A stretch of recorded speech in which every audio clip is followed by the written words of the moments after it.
Streets made me to a trooper, cause even through the pain I had a dream, Martin Luther, that one day we would make it out the struggle, then we move up, put everything back into the hustle, then we blew up. Yeah, dark past, bright future. Bright future. Dark past, bright future. Bright future. Dark past, bright future. Yeah. Started from the bottom, now we moving like a Uber, yeah. Walking on the dark side and dancing with the devil. All I really knew is I was. All right, welcome back to another episode of the How'd I Get Here podcast, the podcast for positivity, progression, and helping us find our own path. I feel like every week I try and work on my intros and when I'm introducing my guests, but I never do them any justice. So I'm going to let you introduce yourself, Hunni, and then we're going to get into who are you? What's up, everybody? Very happy to be here, number one.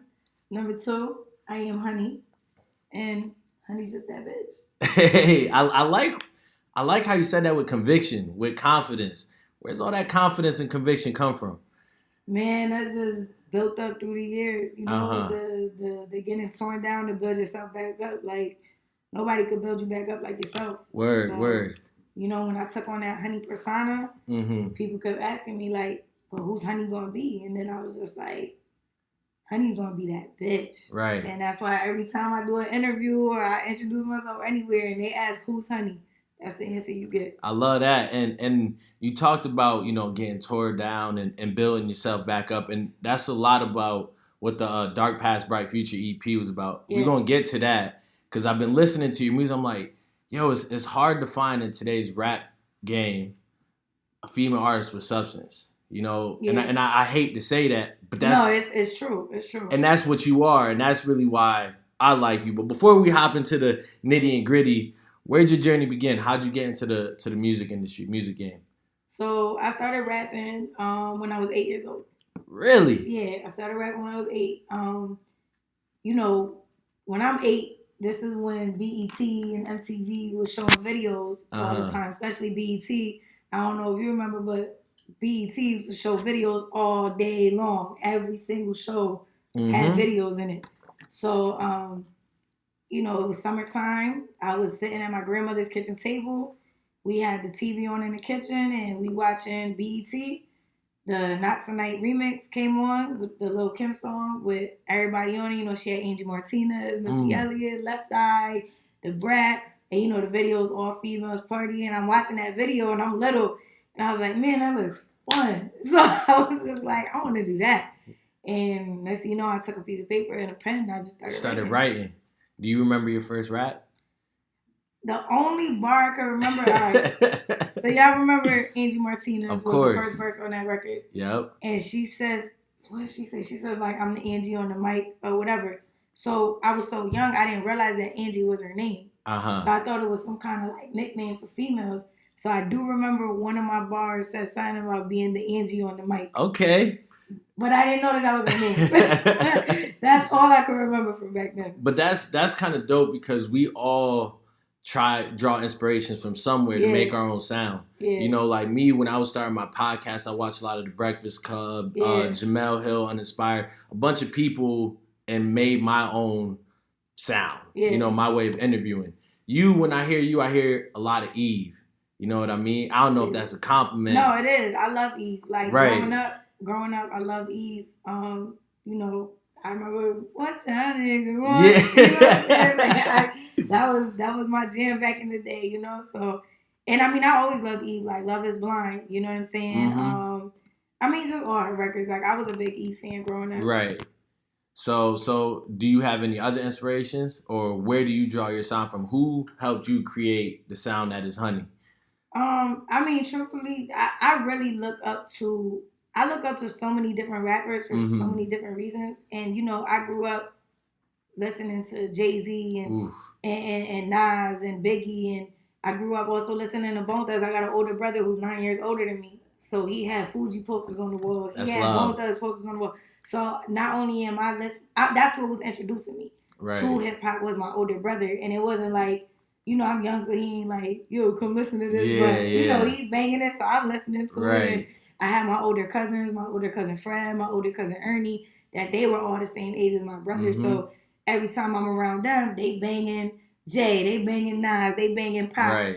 My mom was banging pot too, though. So shout out to her moms. That's dope, though. So, I was influenced by a lot of different people, but it was just as I grew up, the way I wrote, I just wrote. Like it wasn't me trying to like copy anybody or anything. I was just writing, and at that time too, I didn't know what a bar was. Right. I didn't know how to construct a verse or a song really when I first started. Obviously, because I was so young, so I would just write, and I would just. Whatever rhymed, it rhymed. You know what I mean? And couldn't spell shit. My spelling was all off. I remember showing my mom one of my lyric pages, and she was reading it, and she was reading the whole thing wrong. I was like, Mom, that's not what it says. But it's because I was spelling everything wrong. But I mean, as I've gotten older, I have tried to like look at people's styles. And, let's say I'm approaching a certain record that I'd be like, this sounds like something Rhapsody would do. Right. Or I'll be like, this sounds like something Missy would do. Or this sounds like something Kim would do. I try to approach it in their demeanor, but I always want to just have Hunni. You know what I'm saying? Like, I want it to be Hunni style, Hunni flavor. Right. So people influence me. I look up to them in the fact of, like, their accomplishments, what they've done. But as far as, like, my lyrical style, it's just always been me on my own. Yeah, that's love. Now, I'm going to jump around a little bit because you brought up family, I think, like, 5 times right there, right? So it's obvious, that family is big to you. Yeah. How has that motivated you and inspired you? And then a second question because I know in one of your songs you talk about the pressure's always on, right? Does your family also add pressure to you? I know that was a 2-point question, my bad. Well, number one, my family's super important to me. Whether they're fully supportive of my career or not, my family's just very important to me. That's like we grew up in a very tight-knit family, so no matter what, whether it's music related or not, like we always got each other's back. Right. We don't have to talk every day. We don't got to text every day, nothing, but we're there. I am married. I do have my own children, so my family, my immediate household, that is my number one concern. Word. But my kids keep me motivated. My husband keeps me motivated. Like my husband, he's a godsend for me because there's not a lot of men who are okay with their spouses or their significant other being in the spotlight. Right. And he's okay with it. He knows I don't disrespect our marriage at all. And he's okay with it. Like, and he's right there. A lot of times people think he's my bodyguard because he's a big guy. He's a big guy. But like for me, as I've gotten older, as I've grown, and as I've had my kids, I always say, like, my dream ain't even mine no more for me. My dream is mine for my kids now. Because I want my kids to understand and know that, like, anything is possible. Right. So that pressure is always on because I'm like, I have to do this. Right. Because they need to know that, especially in this crazy world that they're growing up in right now, they have to know that they can be anything in this world that they want to be. Absolutely. And they got to know that me and their father are always going to be there to support them. So I take chance after chance. I take whatever risk I got to take. But every time I do anything, I always do it with them in mind. Right. Now, I'm going to jump to the song that you have called Made For. Right? Because even at that point is when you bring up your sons. When you're on the, I know I'm a paraphrase, but, I'm on the road, I'm FaceTiming them, feel like I'm running out of time, too much problems on my mind, can't let it go. Can't let it get the best of me. This is what I'm made for, right? So how do you not only try to inspire your kids, but also be mom, also be Hunni, also be a role model for other people out there to continue to motivate and inspire? I think it's just, well, for me, what I do is I always try to make sure I always make time. Because I could sit there and buy my sons every toy in the world that they want when we go to the store, right? Or surprise them constantly with toys or whatever. But I always try to make sure I give them time because that's what they're really gonna remember at the end of the day. My kids are savages; they break their toys left and right. Like I'll buy them a toy today and it'll be broken tomorrow, right? And they're asking me to fix it or my husband to fix it, But the time when I come home and they're like, "Mommy's home" or whatever, So that's why even when I'm away, I'm always making sure every single day I carve out time no matter what I have going on. Right. To make sure that we FaceTime, that we talk, that they know that I miss them, that they know that I love them. I always make sure that I make time for my husband. No matter where I'm at, we'll make sure we get our time to FaceTime. and whatever. And I let him know about how my day was. He lets me know about his day. And we just make sure we keep that going on. Right. And even, you know, when days that I know that I have a lot going on, I'll still make sure that I carve out a certain amount of time, even if it's just 30 minutes, where I can just sit on the couch and chill with my husband and my kids. So I never want them to think that anything in this world is more important to them. Word. And when's Hunni time? I mean... that's me checking you as a new friend. You got to make self-love. You know, I mean self-care. Do, but, all right, so I like running. Okay, so word. I run every single morning. Oh, that's what's up. While I'm running, I'm clearing my head. I'm getting myself prepared for the day. I also get up early every day so I can meditate. So I do my morning meditation. I read a chapter in whichever book that I'm on at that time. Right. I'm very big on reading. Okay. I read a lot of motivational stuff, a lot of spiritual stuff. So, you know, just to kind of keep me grounded and motivated and level-headed, you know. And then after I do all that, I go for my runs. Right. And then when I come back from my runs, it's mommy time. Gotta get the kids ready. Gotta get them to school, or you know, whichever. You know, sometimes they gotta just log in because the way the system is now. But yeah, then we get into all of that, and then you know, we take breaks in between stuff, whatever. And sometimes I'll take 30 minutes and go on Netflix and watch a show or whatever, and then I'm like, all right, episode over. Yeah. Gotta get back up, but. I'm good, man. Yeah, you good? Yeah. You just always got to make sure. Nah, it's definitely super important. It's definitely, but I do make a lot of time for my girlfriends. Right. You know what I mean? If like just what was it, last week or the week before that, my homegirl called me randomly on a Tuesday and was like, "Hey, I'm about to clock out. You know, do you want to go get a drink?" I'm like, "Yeah, cool, let's go." Right. You know? And I told my husband like, "You know, I need a break." And he's like, "Yeah, I'm gonna head out." So your song got a stunt, right? The reason I like that song is you're not just a rapper. And it's not just that song. You're also singing on a lot of your tracks, too. Oh, no, that's not me singing. That's not? I don't know. Oh, so... I wish. I was going to say, yo, she killed it. Nah, I wish. That's not me, though. Did you play the piano? No. In the video? Because I was like, yo, this is... Yo, I really wish people understand how hard those sleeves were to shoot. Really sitting there trying to pretend to play the piano. Right. On like the keys, right, and rap at the same time. Yeah, that shit hard as hell. Okay, word. Cause like I don't know how to play the piano. I can play a little bit, but not to that point. Right. So it was just like, you know, it was like, okay, just you got to make it look good. Make it hit the button when you hear the. Hey, you did a great job because you see me. I'm excited. Like, yo. I had a lot of people ask me that question, like, yo, I know you know how to play the piano, and I'm like, I don't. Nah, like, that's dope. I would keep it all the way real. Like, nah, that was all the way fake. Word. Nah, that's one of my biggest dreams because I'm not like musical at all. Like I'll sing in the car, but I don't even know the words. One of my biggest things I want to learn to play the piano, but yeah, I mean, once you start learning, I mean. I'm learning the piano because I'm in school. That's love. And I take music business. But for music business, part of that major, they do require you to take some regular music courses. Okay, word. So I'm in music theory. So in music theory, we use the piano to learn notes and stuff. Right. So I have been learning how to play from that class, from like trying to learn the notes. So stay tuned, it's coming. Something, I mean, maybe, you know. Nah, you gonna get it. One day you gonna hit me like, yo, listen to this track I just laid down. But no, it's definitely manifested. So in that song, and even through this interview, you've alluded to some of the hard bringings growing up. You know what I mean? That broke you down and built you back up. Can you speak on or tell maybe some stories about, you know, some of the hard bringings that you had to bring you to the strong woman, the strong mom, the great rapper that you are today? I mean, I think as a kid, I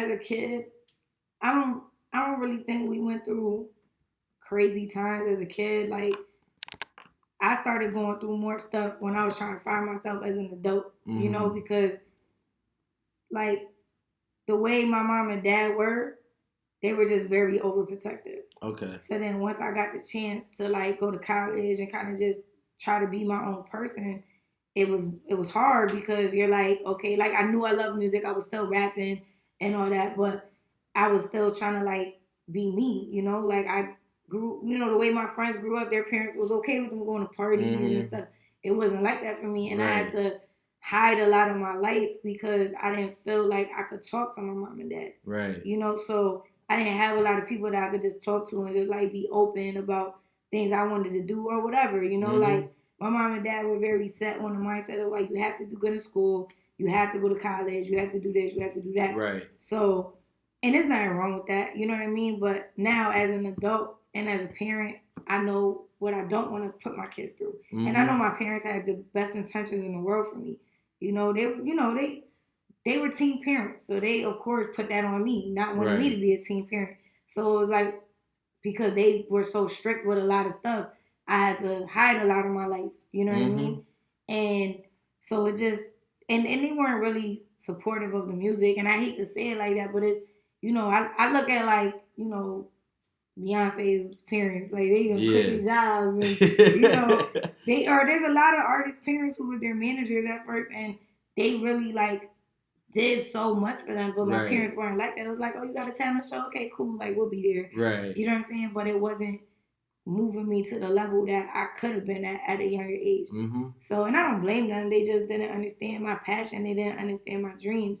You know, like my mom and my dad was always like, you know, they had their jobs, they had their house, they had their bills to pay, they had their stuff to take care of. So that's just how they looked at stuff. Absolutely. You know? So I was the dreamer. And I was like, I think maybe the first dreamer in the family to really be like, nah, like, it's got to be more than this. There's more than Connecticut. There's more than this. There's more than that. And it pushed me to the point where I even joined the military. Really? Just to get out. Really? Yeah, I served 4 years. Speak on that. I didn't know. That's interesting. Speak on that. Yeah, like I was finishing up I was going to Capital in Hartford, and I was about to get my degree, my associates, and I was just like, man, you know, I don't got the money to pay for college. Right. And I was like, I can't have my dad take out another loan with me, you know, because you know how Sally Mae does everybody. Yep. So I'm like, damn, I can't have that. And I was just sitting there like, I can't stay here any longer. Like, I have to do something else.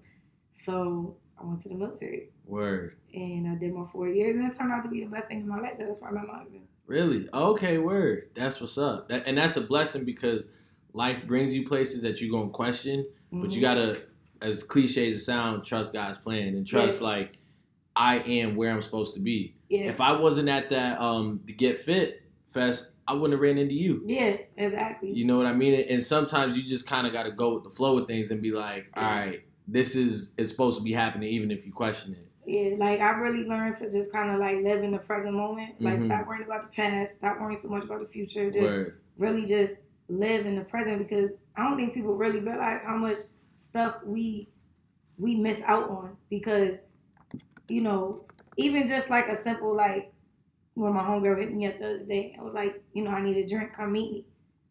Even though we just went to Chili's and we were just chilling, we had a couple drinks or whatever, but if I would have said no, I gotta, you know, I really can't afford it right now. I gotta save that money for something else that I got going on in 3 weeks or whatever. You know what I mean? Like, you know, I would have just missed out whether on a good time or who knows who would have been in that restaurant. Right. You know what I mean? And I really just started to learn, like, that's why now when people hit me up or people call me, I be like, yeah, let's go. You know what I mean? Like, whatever. And I just be down for whatever. And I talk to everybody and whatever because I'm like, I don't want to miss out on stuff no more because I'm so worried about whatever else I got to do. Future and everything else. Can you speak on the decision that went behind getting into college or going to college, especially for music studies? Because I feel like everybody right now is fixated on like, I'm going to be a rapper, I'm going to get this deal, and then it's straight to the millions. You know what I mean? Okay, so I'm going to keep it all the way 1,000. I was in the military. I have my GI Bill. My GI Bill allows me to go to school for free, and they also give me a monthly stipend that will pay my bills. Right. So that GI Bill lasts for 36 months. Okay, but you get paid out while the months that you're in school. So I was getting my career going. Like, we just went to Atlanta. We was recording the project, all that. I come back. You know, I'm at my job that I had already been at for a few years. I'm at my job, and things was just really going south. And I was just kind of at that point mentally where I was like, yo, all I want to do is my music. This job is not contributing to my passion. Love that. So it was like the stars aligned in a certain way where something happened at work, and I went out to my car, and I was like crying. Called my husband and I was like, I can't do this anymore. And my husband was like, if it'll bring you peace to quit. That's all I needed to hear. Right. As soon as he said that, because I'm not irresponsible either. Like I said, I have a husband, I have children. So from the fact that my husband was like, if it's gonna bring you peace, quit. I was like, bet. I went right back in there. I typed up my little letter of resignation. I love that. And you know, I didn't even finish out the time frame for my letter of resignation because they pissed me off again the next day when I came to work. So I just put my keys on the table and I was like, I'm out. Fuck y'all. Bye. I love that. Like, I don't need y'all at the end of the day. Right. And I haven't had a regular job since. Like, I refused. I actually, like, donated all my interview clothes that I used to have, everything. So I was like, I'm a rapper. I'm an artist. I love that. There's no other path for me. I love that. I'm a creative. So even if for some reason I don't get the record deal or whatever the case is, I'm a creative at the end of the day. So I'm always gonna make sure that there's a path for me. Right. Even if I gotta learn the piano and start making beats and be the producer or whatever, I guarantee I'll be the baddest female producer you came across. Hey, preach. But I'm gonna make sure that it gets done. I'm too creative to live in that other world. Man, I love that. You know what I mean? And there's nothing wrong with the people that live in that world. I salute everybody that shows up to work every day and who sticks it out and everything. But yo, when you really got that fire in you, you have to fucking nurture that shit. Yeah. You gotta keep adding that fuel because if not, you're just gonna be one of these people that sits there all their life and regret shit. And I call that the supposed to be life. Yeah. In society, they say you're supposed to go to college, you're supposed to find your husband, you're supposed to get a job. And that's the path I was heading. Right. Because of what my parents wanted. And it took a lot for me to finally be like, yo, I love y'all, but this is not for me. Right. You know what I mean? I have a bachelor's degree already. And I don't use it. Right. And it's not that, it's like, okay, cool, I can get a job using my degree. But for what? So I could clock in and clock out and be miserable every day thinking about my music or trying to fit in time for a video shoot or fit in time for a photo shoot or an interview or whatever. Right. Like, nah, I'm good. I need my freedom. You know what I'm saying? And in every decision that I make, I always make sure my kids are good. That's never an issue. Right. They're always good. So if I can't afford to do this because I got to take care of this for my kids, that's never a problem. Right. That's never even a decision. Absolutely. But so going back to why I went back to school is because, so when I quit my job, I was like, you know what? I'm about to just use my GI Bill. This is going to pay my rent, pay my car note, all that. And, you know, with college schedules, like, you can make your schedule where you only go to school 2 days a week and still have mad freedom. So that's what I did. I go to school 2 days a week, and that's love. I collect my checks, and I'm able to have that freedom. And especially now with the COVID, it's good because I'm able to be home for my kids on the days that they have online learning. I can be there with them. Right. You know what I mean? Everything is very flexible right now. Absolutely. So, it all ended up working out in the end. But, yeah, that's why I went. And then I chose the school that I chose because they have a strong music business program. So I'm like, I'm already an artist. I need to learn that other side. So, it's been benefiting me crazy. Right. That's love. Because I'm just learning so much every semester. That's love. Nah, so the first time I saw you, and I alluded to it a little earlier, was at the Health Festival. I think it was probably like a month ago. Yeah, the CT Peace Festival. And I heard you perform a song, Say My Name. Yeah. And I think by now we all know what's going on in today. And when I heard that, I said, who's that? I gotta talk to her because that song is so powerful. And I'm a paraphrase, but like you said, my husband could have been Khalid. You talked about your sons. My son could have been Tamir. I could have been Brianna. Just talk about the song and just everything that's going on in America today. So, I wear my Philly hat, because of what's going on in Philly right now. And, prayers for them. I hope that things can settle down soon because, I don't think violence is the answer. But, shit, the way the world is right now, nobody's going to get justice anymore unless... The only reason George Floyd's killers got what they got was because the country was burning shit down. Mm-hmm. And then as soon as they got arrested and all that, the riots stopped or whatever. But look at Breonna Taylor. She's never going to get justice. Right. And George Floyd's not the first one to get killed on camera. Right. You know what I'm saying? And it's just, it's sad what the world is going through, and it does make me very scared as a Puerto Rican woman married to a black man raising black sons. Like, I told you earlier off camera that my oldest son has special needs. Mm-hmm. I think about him all the time, getting older, and I hope that as he gets older, he grows out of what he has going on right now, because it is a possibility. But, that boy that got killed being autistic and didn't know what the cops were saying, like, right. You know what I'm saying? And that shit scares me. That shit scares me like crazy. You know what I mean? But I brought my kids to the protest. We went to the big protest on Juneteenth. Yeah. Brought my kids with me, all of that, because I even though they're young, but they need to understand. They need to know, like, they need to just see it. They can see. They may not be able to speak on it, but they can see what's going on. So, and with Say My Name, it was actually one of my boys who, that's the type of rapper he is. He actually dropped a whole EP last year. Okay. And the whole EP is about, like, police violence and shit. Mm-hmm. So he had actually hit me up and wanted to do a record together. Right. So I was like, all right, yeah, I'm down. He was like, because I thought about it, I'm like, man, there's no female artists who are doing records. Papoose had dropped his. Mm-hmm. Sholey from Bridgeport, he had dropped his. Fab, I think, dropped one. You had Meek Mill, who dropped one. But you didn't hear any females dropping anything.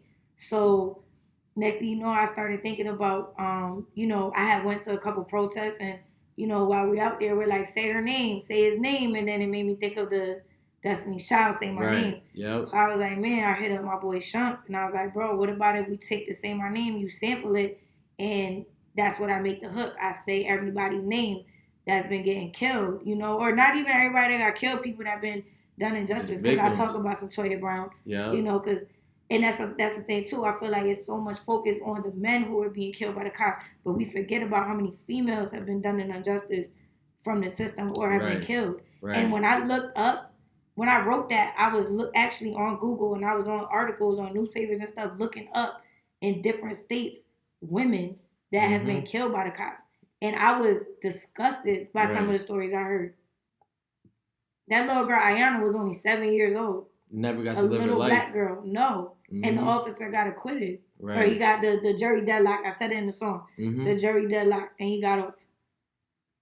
Right. You know what I mean? And when everything was going on and I started writing, like, it just came out. I finished that song in an hour. Like, it was just all, and that's even with me doing research and stuff like that. Right, you going in. I sat there and I did that shit in an hour. I called Shump and I was like, yo, your boy got studio time tomorrow because I'm done. Like, we did the beat that day, and that night I wrote it, and then I was like, yo, y'all got studio time tomorrow because I'm in. Right. We went the next day and recorded it. Mm-hmm. And then we finished it, and I dropped it the week after. Word. And it's such a powerful song, because it's like, I could almost see it right now in your face, just the emotions that run through it, because it's like, that could be any of us four in this room right here.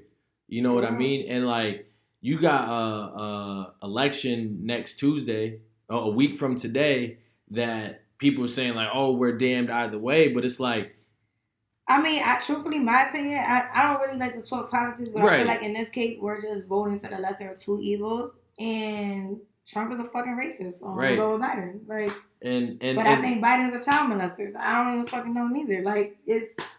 And that's why, like you said, I hate to talk about it and I hate to say it, but it's the reality of the situation. And it's almost like the reality of the situation, yo.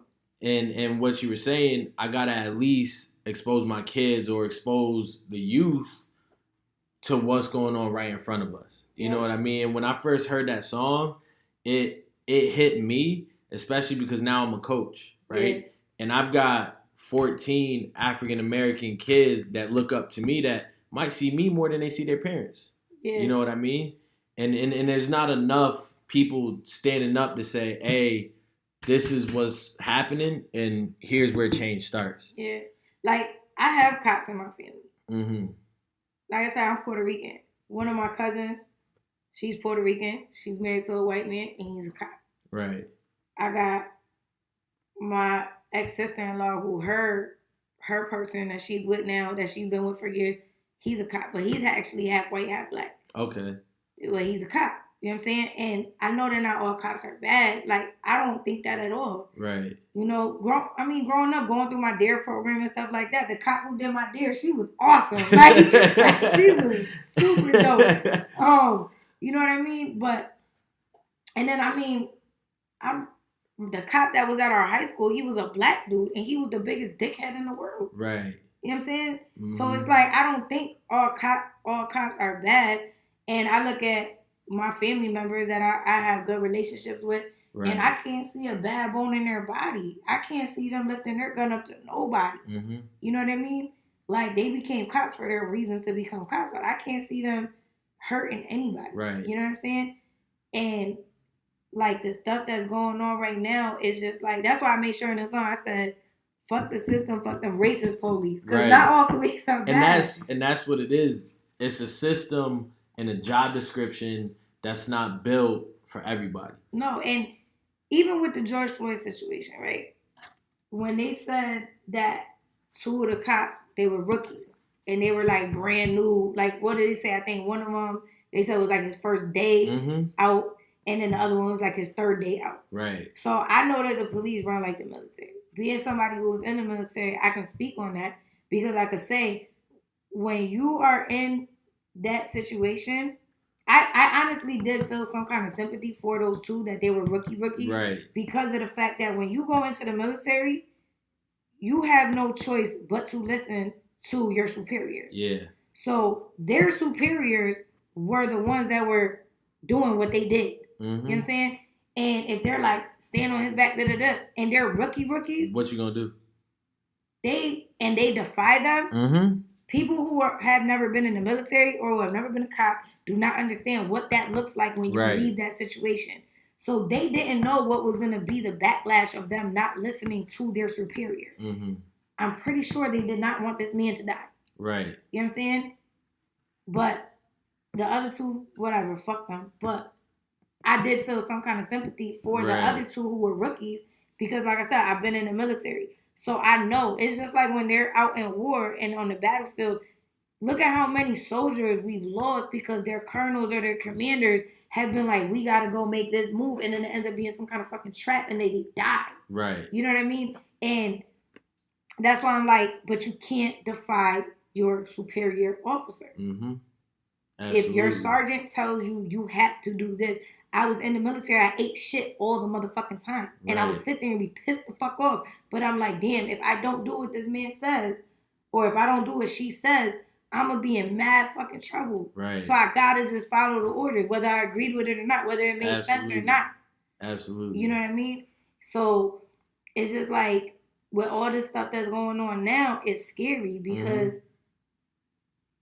you don't know where their mind is. You don't know how they feel. And like I said, I do feel some sympathy for them. Right. But it's just a crazy ass time. Right. Everything right now is run based off of the Constitution, right? Everything right now is based off of the Constitution. So if everything right now is based off of the Constitution, who the fuck wrote the Constitution? White man. White slave owners. And what were them white slave owners doing?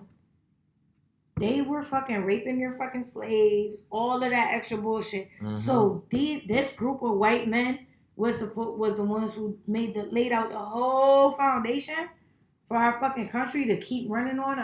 How many centuries later? Mm-hmm. Like, let's be real. You want a fucking real change, you gotta burn the motherfucking Constitution. But then, here's the problem. You burn the fucking Constitution and try to create a new way of life, new laws, new system.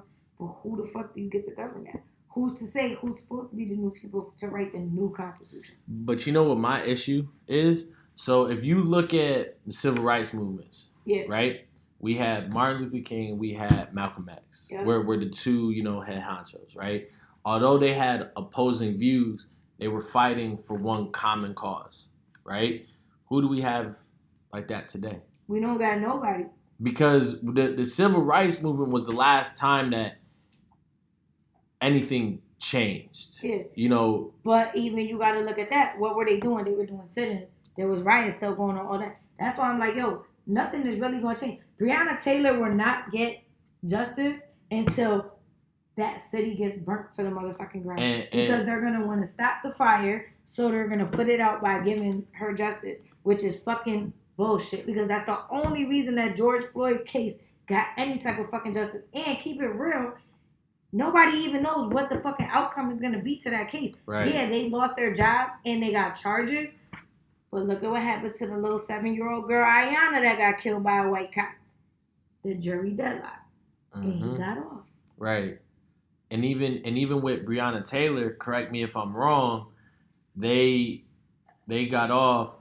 Breonna Taylor's family got a settlement, right? Which, okay, yeah, they're getting paid, but that's not the point. It's not the fucking point. An innocent person's life was lost, and because she's a fucking black female, nobody gives a fuck. And It's not nobody, because we obviously give a fuck. Right. As the minority group in our culture, we give a fuck. Right. But that's why I'm like, yo, at the end of the day, the fucking, like, it's not just the cops.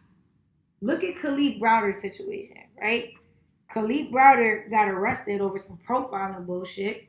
He gets arrested. He loses 3 years of his fucking life being locked up in Rikers because he stood up for himself and refused to fucking take a plea deal off of some shit that he know he did not do. Right.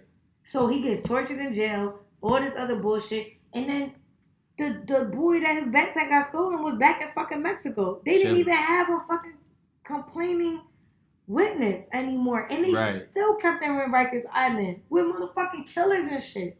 Right. Over a backpack. Over a fucking backpack. That what was in the backpack was only worth a few $100 or what? They say $600-$700, whatever. Right.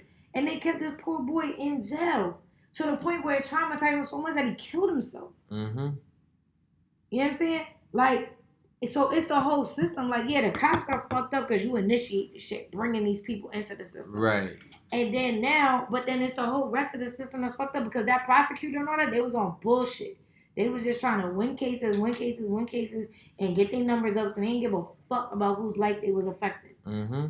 But that's what I'm saying. Like, in the Constitution, you have a right to a fair and speedy trial. Khalif didn't get no fucking fair and speedy trial. But even then, further to that point, dude in Kenosha, Washington, that was going around that they walked by the cops with his assault backtrack. His mom, the white boy, his mom drove him out there with a gun, an assault rifle. Dude's walking by cops, and you go up to somebody, shoot him, and then you walk by cops with your hands up, and cops just drive by you. Yo, it's crazy because the boy I was telling you about that did the EP last year, he actually did a documentary, wrote it. So he actually interviewed a lot of the moms whose sons were killed from police violence in Connecticut. Oh, wow. He did a documentary on it. He was telling us, he was like, the difference. He said there's a lot of the cases that he's seen, obviously he doesn't agree with. Right. He said that there's some of them, he was like old boy that killed, what was the one? It wasn't a suicide. Was it the one in Virginia where he shot up the church? Was it Virginia that they shot up the church? Not Dylan Roof. One of the white boys that shot up something that was in handcuffs or whatever. They was like, well, he surrendered to the cops. Yeah. Or whatever. But I'm like, yo, we seen cases recently where these niggas ain't surrendered to the motherfucking cops. Right. You look at the one, was it Wendy's or Popeyes, the dude in the drive-thru that got shot? There was a dude that got shot. See, that's the sad part. The one in the drive-thru. See, but that's the sad part. It's so many instances that you could say the dude that got shot in Wendy's, and I'm like, what are you talking about? Right. But nah, he did grab, but he grabbed the cop's taser. But then literally like the same week, it was a white dude that actually had a cop's gun. Mm-hmm. But he was detained. But the nigga that grabbed the taser, right? It was just that he was in his car. He fell asleep in the drive-thru because he was drunk. So the cops came, whatever, and then next thing you know, this nigga ended up dead. I think it was in Atlanta. But anyways, it's just the point of like, even me and my husband was talking about this shit earlier with what happened in Philly. If that was a white man running around with a knife, he would have been detained in the backseat of that vehicle. Still breathing. Hands down, he would have been detained. Mm-hmm.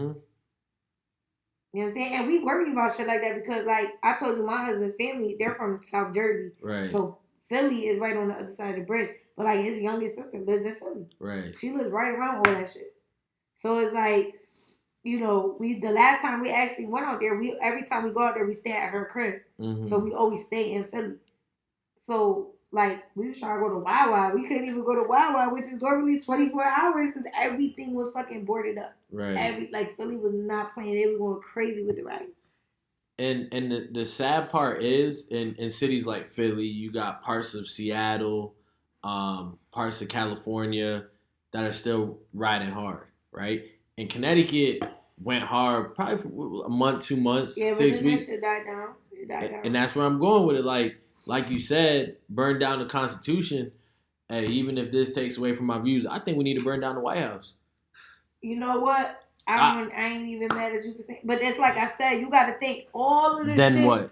All of this shit that everything is built on right now was built on a piece it's not of paper for us. That was written and signed by white men who own slaves. Not one of those men who wrote that motherfucking Constitution or signed that bitch did not have slaves. Right. Like, let's be real. So it's like, yo, how are we really supposed to talk about equal and fair if they weren't even treating people equal and fair?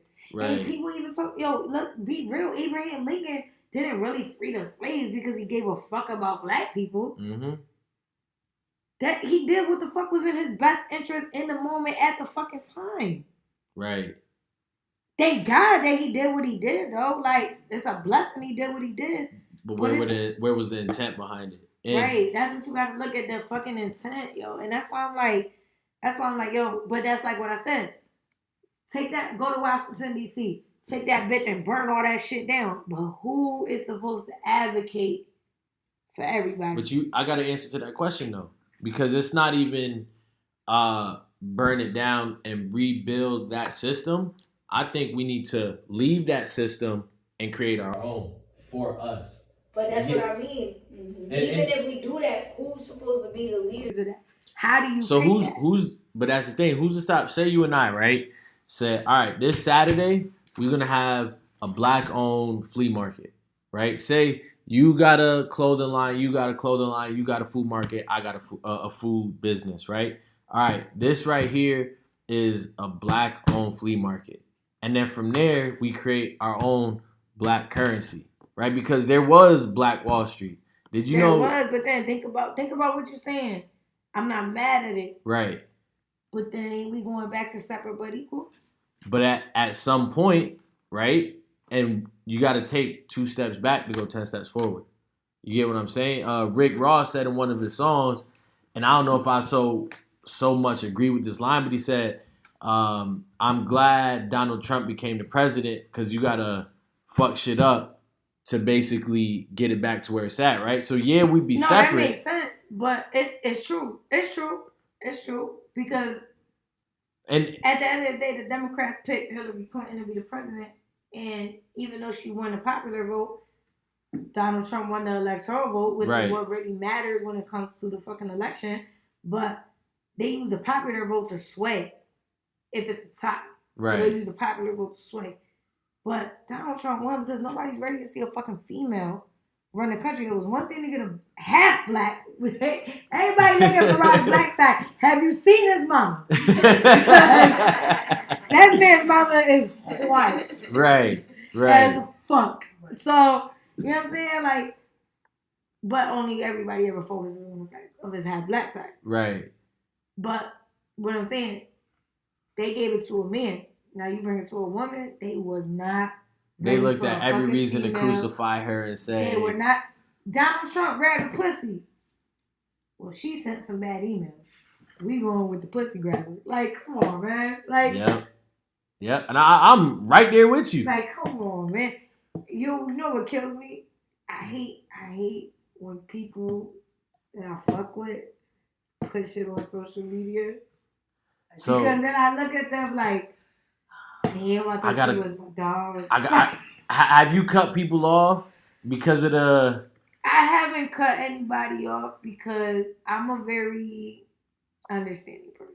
But so I put it like this. I put it like this. My old boss, he was a Trump supporter back then. I'm really not, because he's not my boss anymore. So I don't talk to him. So I don't know if he's still a Trump supporter. At the time, he was, but his reasoning, mind you, he loves blacks and Puerto Ricans and all. Right. That's all he worked with. He was a white dude, but literally everybody that was under him, we was all blacks and Puerto Ricans. But he like we out drinking with this dude, everything. Like he fucking loved us. So, but he was like, nah, I fuck with Trump because he just says crazy shit. Like he's the type that's like, oh, they're fucking with us, well, let's go bomb them. Like he liked that shit about him. Oh, that's wild. It wasn't the racist shit that he said. He just was like, maybe we need somebody who's completely not a political, who's just different. Right. To try to shake some shit up and we see what happens. See. So that was his reasoning. But then I had people that I was like friends with that they posting shit about Trump and I'm just sitting there like, not you. Damn. My mother's a Trump supporter. My brother is too. I live with a Trump supporter. See, but that's not talking about that's to that. Not talking about to that point, right? Humanities and politics, you can't mesh the two, right? Yeah. But at what point do you say, like you said, yeah, she sent some emails, but he's a pussy grabber. So at this point, it's like if you a rapist, a whole pedophile, right? Did you see? That's what you're saying yes did to. Did you see the Jeffrey Epstein documentary on Netflix? Nah. Yo, they make. Did you watch it?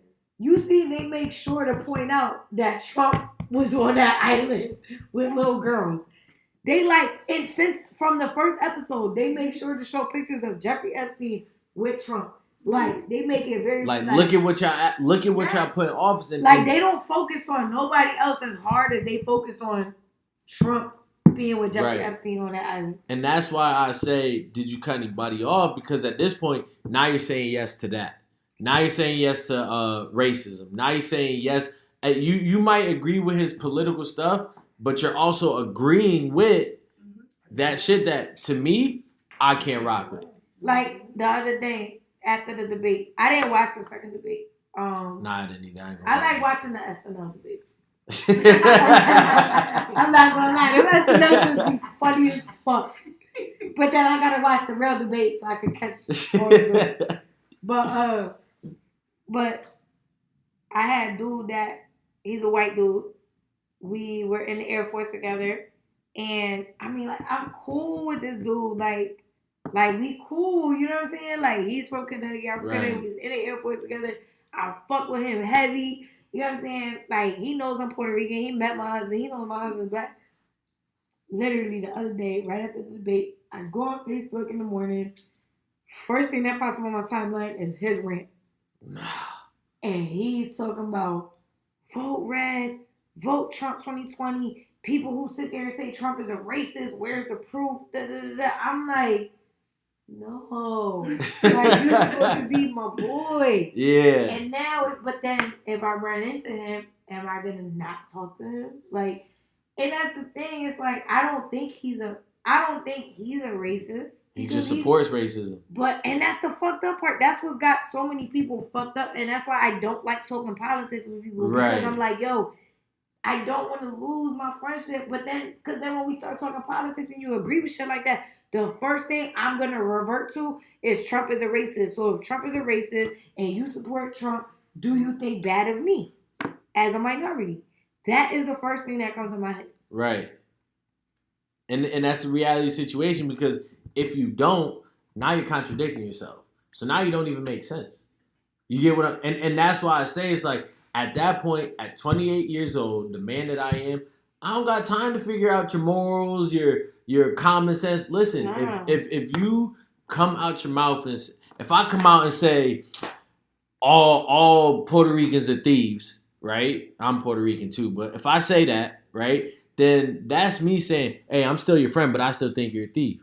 And I agree with that. That's why, like, I'm telling you, some of the people that have decided to display their political belief on social media, and then I see that shit, and I'm like, we're supposed to be friends. Yeah. Like, I mean, really, like, it's sad. It's just a crazy ass time. Right. It's crazy ass time. It's crazy times, and I think we got to continue to put our art out because it's an escape. Yeah. You know what? Not to take away from the severity of the situation. Yeah. But it's, you know, you look at with the basketball players, their protests, your music, my podcast. It's an escape for people to say, hey, here, let me channel this anger. Let me channel these feelings, you know? Yeah. And now that I bring up art, what does art mean to you? Because you're tatted, you know, your music is art. That's a way of expressing yourself. You know what I mean? What does art mean to you? Art is love, man. Word. Like, it's just love. Like, that's why when I say, like, I'm an artist at the end of the day, I don't just do this shit for some clout or, like, oh, because I think it looks cool or whatever. Like, and that's where a lot of the rappers get fucked up now. Right. Because they not doing it because it's really their passion. They're doing it, you know, it's like, who was it that said it on Love and Hip Hop? What's this dude's name? Yandy's husband. Mendici. He was like, he was writing in jail, and he was like, yeah, you know, everybody got a 16. And it's like, yo, everybody got a 16. Get that nigga drunk, high, whatever. Everybody got a 16. In the club, you start freestyling some of your boys. Yeah. Everybody got a 16 somehow, some way, for whatever reason, it's in the stash somewhere. Yeah. You know what I'm saying? But, like, art is love. Mm-hmm. Because the greatest painters, the greatest artists, hip hop, whatever, we put love into our shit. I love that. I love that. Like, if I make something that I'm like, I'm not creating unless I'm in that mode. You know what I'm saying? Like, no matter what it is. And art is love, yo. That's really what it comes down to. I love that. Now let's talk about your newest track and your newest video that came out. Me and More featuring Annoyed. I think you two probably just putting out the most heat in CT right now. Shout out to Annoyed. Hey, shout out to me. Annoyed. Yeah, shout out to both of y'all. I appreciate you coming on the show. Annoyed, come on the show. We like to manifest stuff over here. But you guys putting out heat, and when it dropped, that dropped earlier this week? Friday. Last week. It was Friday, yeah. Late last week. Just talk about what went into like making that video, making that song, and how that came about. So for a minute, I've been wanting to do a record like that. And I've been saying it for probably like a year now, where I've been like, yo, I need a dude so we could do the record, whatever. And I've been wanting to do a record. And me and Annoyed, we're friends. Okay, like, we're friends. So, like, I've been wanting to do a record for a minute with Annoyed. And then we was actually sitting in the studio. It was me, 2-4, Shump, Mud. Annoyed was there because he was just finishing up his session with 2-4. So he ended up chilling with us during our session. So we're all chopping it up or whatever. And then, you know, I was talking to Mud, Shump's manager, and I was like, bro, I really want to do a record where I go back and forth with a dude, you know, like, I was like, you know, the way DMX did Why Do Good Girls Like Bad Guys, and what album was that on? And then there was X. No, but Jay and Angie, and theirs is called Me More. But Jay and Angie ain't going back and forth. They each got their verses. Their verses. DMX's, they're actually going back and forth. So then, so I end up talking to, I talked to Annoyed right there, and then Mom was like, yo, just tell Annoyed do it with you or whatever. And I was like, yeah, you know, let me tell him, let's see if he'll do it. So then I was like, bro, you know, you want to do this record with me? He was like, man, all I need is the beat. I got you. So I was like, all right, bet, you know? Because, you know, with certain artists, like the way Annoyed spits, it's only a certain record that people can do with Annoyed. Yeah. You know what I mean? So for me and him, I felt the best collab was going to be something like what we did with Me and More. You know what I mean? Just because I respect his artistry, you know what I'm saying? And we got different flows, you know what I'm saying? So I had to find something that we was going to be able to collab on in a dope ass way. So he said he was down. I ended up Shump and 2-4 was both there, so I told 2-4 the idea. He started the melody. Shump came in, did the drums. Right. And then Annoyed was actually getting ready to launch a project that he didn't end up dropping, but he was going to do the project. Got you. So I was waiting for him to finish what he was doing, and then we was going in the studio. So the day that we did finally get into the studio was like 2 months later after we actually got the beat. Right. We sitting there. I came with a big bottle of Hunni. And I was like, bro, let's just go. So we start pouring up. And we just listening to the beat over and over. We just start vibing. And we both just start going into the booth. And That's just, love. You know, spitting our stuff. And then the video was actually supposed to come shortly after. But then the COVID happened. Like, when we recorded it, COVID had started, but it wasn't as deep where, like, everything was shut down. So, you know, even that day when we went to the studio, everybody was, like, bumping elbows. Yeah. You know what I mean? But, and it was probably, like, 4 of us probably was in the studio. That was it. And then, but like I said, so then we had on intention on doing the video, but everything happened with the COVID and everything like that. And then also the riots and everything started picking up. So it just, the timing wasn't aligned. Pushed it off. So then that's when I did Say My Name. And then I still was like, I had it in my head, like, the video for Me I'm More is gonna get done. Nah, it's fire too. But I was like, I don't care if we doing it a year from now. The video is gonna get done. So I had it in my head who I wanted to hire as the director. I was a big fan of Rook. Unfortunately, when I hit up Rook's team, Rook was already out in LA. Okay. But they had the next best thing. Frankie Fire. Shout out to Frankie Fire. Because he did his thing on that editing. So basically, once I hired them, because they have a whole production team. Right. So once I hired the KDTV team, and they was like, we were going to put Frankie on it. I was like, all right, bet. I called Annoyed, and I was like, yo, bro, like, I'm about to send over ideas. Like, you know, and since he's such a big part of the song, I was like, do you got any input? Right. So he gave me his input. And I just started running with it. The ideas he had was similar to the ideas that I had. So I was just like, all right, cool. I started running with it. And I literally had booked them only like a week out. So I had like a week and a half to figure everything out. So we said we was going to rob a bank. So I found a bank that we can make it look like we can rob. You know what I mean? And I thank God the guy, it's funny because the spot we used for the bank scene, I actually performed there years ago. Oh, that's dope. But, so it used to be a bank. So on the outside, it still looked like a bank. The vault is still in there and everything. So the bank got closed down, and then it became a nightclub. When it was the nightclub, I performed there. Okay, word. For a showcase. And then, so I always remembered that spot. I was like, yo, there's a spot in Meriden that it still looks like a bank on the outside. Because, you know, a real bank ain't going to let you pretend to rob it. No matter if the guns is fake. They have it, They're not going to let you pretend to rob that bitch. So we end up, so I ended up going to the spot. And when I got there, I was like, oh, it's not even a club no more. Like, it got bought out by somebody else. Oh, man. And I got turned into a ballroom. So nobody was there when I went. So I just took down the phone number.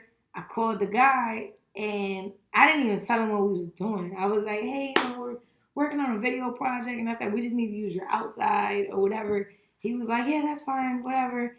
So I was like, all right, cool. But it was funny because when we got there, Frankie walks in, and it's like, oh, the vault is there. And he's like, we're about to shoot right here. And I was like, bro, I didn't clear that. I told him we was using the doorway. And but the dude ended up being cool with it. Oh, that's what's up. So that's how we was able to get all the shots and everything like that, which was cool. But yeah, I mean, and actually a couple days before we actually shot the video, I still was coming up with ideas. Right. So like that shit where you see the fish and all that, like collecting the money, going in the car, the cops pulling us over. That was just like all extra shit that I came up with like a couple days before. So I got one of my cousins that nigga fishes like every fucking day. So I called him like, yo, let me borrow your fishing equipment. And it was funny because I was trying to use his truck. He has like a truck. Right. So I was trying to use his truck and everything, but he had like a flat. So I was like, whatever. But we angled it. You don't even see the car that way. Right. But I mean, I was like, I had everything. I had the fishing nets. I had fishing rods. I had the ice, the actual You was stocked up. You was ready to go. I had everything. They was cracking up. Like when we got there to shoot, and I had all this shit in my trunk, they was cracking up. So they was like, yo, Hunni really came through and she did the job. I was not playing. I even had a Annoyed ski mask. Like, I called him. I was like, you got a ski mask? He was like, nah. I was like, I'm going to just order you one. I got you. Say less. I got you. I was like, here's your ski mask. I was like, bro, you just got to show up and we're all black. Yeah. Good. That's love. That's love. So you worked with Annoyed. Dream artist. I'm a big person in manifestation. Who would you love to get maybe 1 artist, 3 artists that you want to get a track with? We're going to manifest it right here. I will get a track with Jay-Z. Jay-Z is my number one idol in the game. I love that. I will get my track one day with Jay-Z. And Lil Kim. Lil Kim is the reason I started rapping, so I have to get a record with Lil Kim. What about her made you start rapping? She was cool, man. Like she was fucking cool. Like, Word. Nah, that's dope. So we've been chopping it up almost an hour now. One last question, and I always give my guests 15 seconds of fame to talk their shit at the end of every episode. What advice would you give for the youth, whether it's through life, whether it's you want to become an artist, whether it's chasing dreams? What advice would you give the youth, or even whoever going after it? Let me look at the camera. Do your thing. All right. My advice to everyone is do what you want to do. Fuck everybody's opinions. I don't care if it's your mom. I don't care if it's your dad. I don't care if it's your grandma. I mean, show respect to everybody, but do not let their opinions cloud what you want to do. And I don't care if today you want to fucking paint and then tomorrow you realize you suck at painting, but the next day you're like, I want to try this. Whatever it is, just fucking do it. You only got one life to live. We literally have one life to live, and that shit can get taken from you at any moment for any dumbass fucking reason that you're not fucking expecting. Any fucking reason. You could literally be walking down the street today and tomorrow be dead. Live your fucking life. And I don't even say that just as somebody to follow their dreams. Like, legit. Go travel. Once shit really opens back up, fucking go see the Eiffel Tower. Go see the pyramids. Go to Greece. I've been to Greece twice. Go to Greece. It's beautiful. Go see the 7 natural wonders of the world. Like, yo, just go live life. And fuck what everybody has to say. Because guess what? Everybody else's opinions, it's not your life. Live your fucking life and live it for you, how you want to live it, whichever way that's going to make you happy. Because guess what? If you're not happy, it's going to fucking flow out to the people who are around you.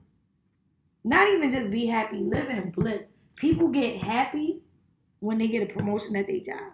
People get happy at their college graduation or high school graduation. People are happy at their prom. Live in bliss. Bliss, when you just don't give a fuck and you just all the way on this high, be on that high all the time.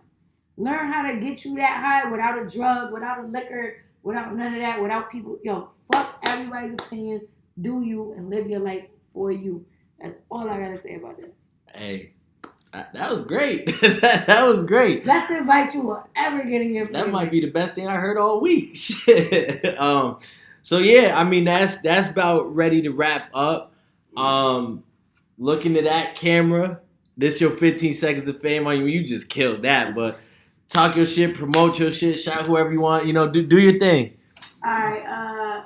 So you can find me on every single platform at Hunni Music, HUNNI Music. If you're looking for me on streams, to stream or anything like that, Spotify, Tidal, Apple Music, iHeartRadio, Pandora, I'm everywhere, HUNNI.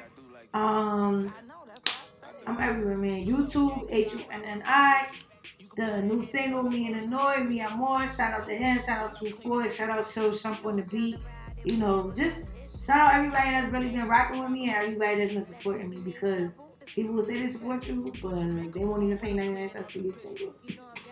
So just shout out to the people who did. Hey, and with all that being said, I want to thank you, Hunni, for coming through and blessing the podcast. Thank you for having me, yo. Hey, you're always welcome. You ever want to come back up, talk your shit, whatever, I will gladly come back. Holla at me. You're always welcome. To the listeners, listen, I've said it once, I've said it twice, I said it over and over again. It's the 4th quarter. We're going into the last 2 months of the year. 4th quarter, baby. Grind.